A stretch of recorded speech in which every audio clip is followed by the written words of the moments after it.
Good morning, students. Today I am going to continue my lecture for plus 2 Arts Political Science, and the name of the chapter is Regional Aspirations. Now let us start with the topic Region and the Nation. 1980s may be seen as a period of rising regional aspirations for autonomy, often outside the framework of the Indian Union. These movements frequently involved armed assertions by the people, their repression by the government, and a collapse of political and electoral processes. ये था कि एक reason autonomy 1980 में period of rising regional aspiration था. It is also not surprising that most of these struggles were long drawn. बहुत लंबे समय तक ये स्ट्रगल चली थी and concluded in negotiated settlements और accords between the central government and the groups leading the movement for autonomy. Accords were reached after process of dialogue that aimed to settle contentious issues within the constitutional framework. Yet the journey to the accord was always tumultuous and often violent. क्योंकि ये जब violent हो जाते हैं तो constitution में इसकी बहुत ज़्यादा प्रॉब्लम आती है. इसमें आएगा इंडियन अप्रोच. क्या है इंडियन अप्रोच? इंडियन कॉन्स्टिट्यूशन के पढ़ने के बारे में the process of nation building जो है हमारे माइंड में आएगा कि ये एक बेसिक प्रिंसिपल है Indian approach to diversity. The Indian nation shall not deny the rights of different regions, linguistic groups to retain their own culture. Nation, Indian nation, we are the citizens of India, and the Constitution of India provided so many basic rights to the citizens of the country.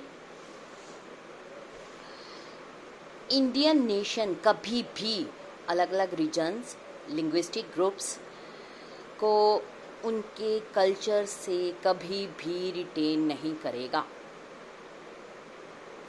We decided to live a united social life without losing the distinctiveness of the numerous cultures that constituted it. Indian nationalism जो है sought to balance the principle of unity and diversity. जो nation है इसका मतलब ये नहीं है कि रीजन जो है उसको निग्लेक्ट कर दिया जाए. इन द सेंस जो इंडियन अप्रोच है वो डिफरेंट है जो कि यूरोपियन कंट्रीज़ में अडॉप्ट की गई हैं, जहाँ पर अगर कल्चर डाइवर्सिटी पाई जाती है तो ऐसा फील किया जाता है कि ये कल्चर डाइवर्सिटी जो है नेशन के लिए एक बहुत बड़ा थ्रेट है.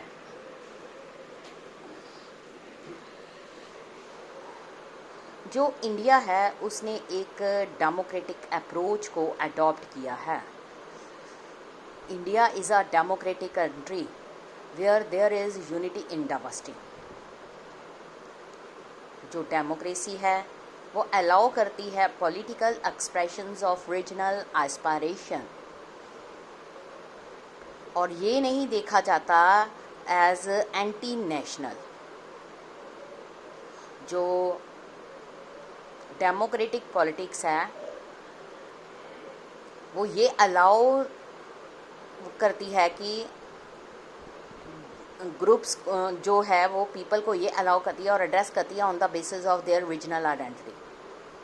इसका ये मतलब नहीं है एस्पायरेशन, स्पेसिफिक रीजनल प्रॉब्लम्स, इन सब के बारे में भी देखा जाता है। अगर हम डेमोक्रेटिक पॉलिटिक्स की बात करें, इन्हीं चीज़ों के कारण जो रीजनल एस्पायरेशन है उसको स्ट्रेंथ मिलती है। At the same time democratic politics का ये भी मतलब है कि जो जितने भी रीजनल इश्यूज एंड प्रॉब्लम्स हैं वो एक ऐसी अटेंशंस को रिसीव करते हैं और जो अकोमोडेशन है वो हेल्प करती है making policy process. Excuse me. इस तरह की जो अरेंजमेंट हैं कई बार बहुत सारी टेंशन्स एंड प्रॉब्लम को क्रिएट करती हैं। कई बारी तो नेशनल यूनिटी में overshadow the regional needs and aspirations. At the other time अगर हम रीजन अलोन के बारे में बात करें, concern for region alone may blind us to the larger need of the nations. Therefore, जो political conflicts over issues जो हैं power of regions, their rights and their separate existence, ये common है to the nations that want to respect diversity while trying to forge and retain unity. ये इसमें मतलब कुछ news की क्लिपिंग्स दी गई हैं।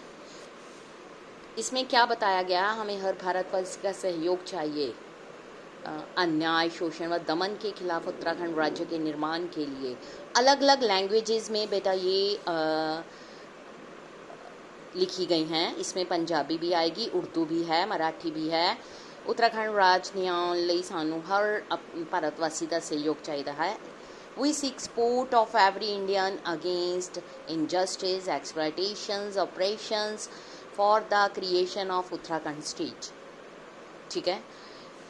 इस चैप्टर में हमने फर्स्ट चैप्टर इस बुक का, उसमें ये हमने स्टडी किया था nation building after independence.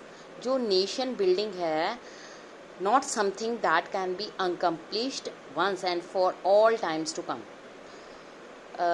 In course of time, new challenges आए. Some of the old problems had never been fully resolved. अभी तक रिसॉल्व नहीं हो सकी.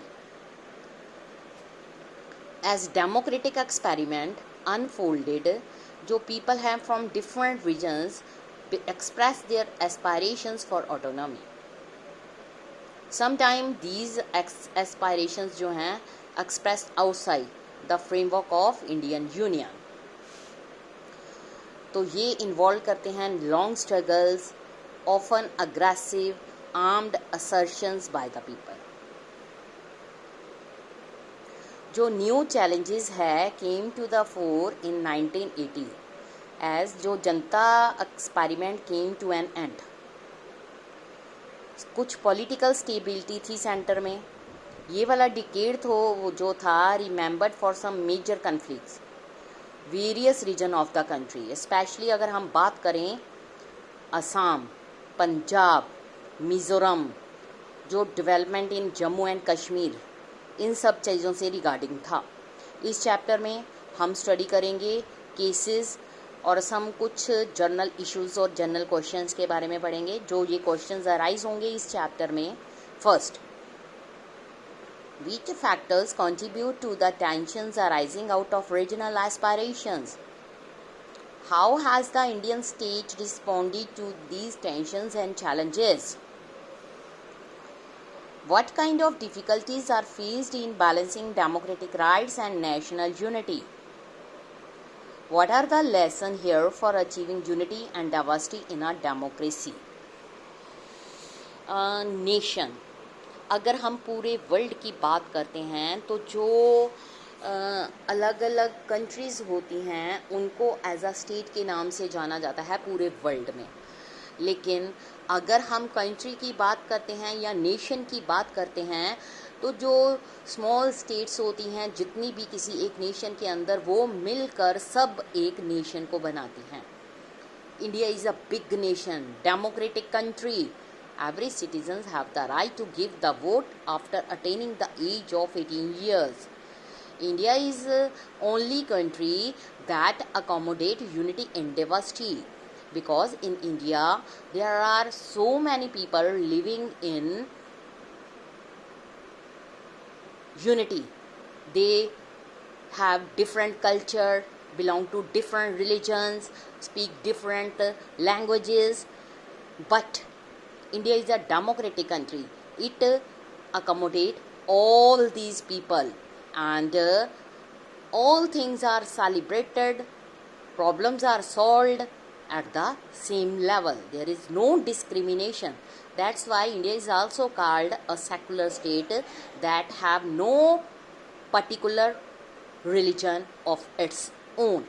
It accommodates all the religions. All are equal before law.